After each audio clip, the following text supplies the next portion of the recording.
Welcome to Penrose Learning, where we make understanding easy.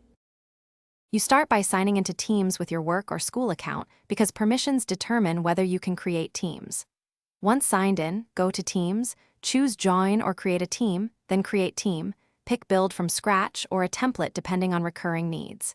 Make a clear team name and short description so members immediately understand purpose. You must also choose Privacy. Private limits membership by invitation.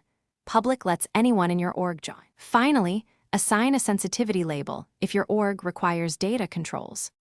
Once the team exists, focus on structure. Create standard channels for open topics and private channels for confidential work because channel type controls visibility. Add tabs like Files, Planner, and OneNote to surface documents and task boards directly in each channel, which reduces context switching. Assign owners to manage membership and settings.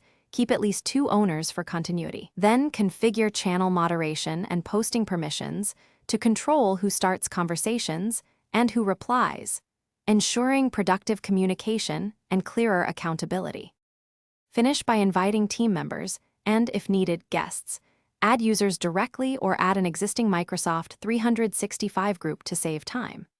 Once people are in, post a pinned welcome message with links to key tabs, upload starting documents into files, and schedule an initial meeting to align expectations and norms. Make sure at least one owner verifies notifications and channel settings. If you hit errors creating teams or adding guests, check Teams admin center policies, licensing status, Azure AD group provisioning, and guest access toggles. Those are common blockers. Thanks for watching. If this was helpful, leave a like and consider subscribing. See you next time.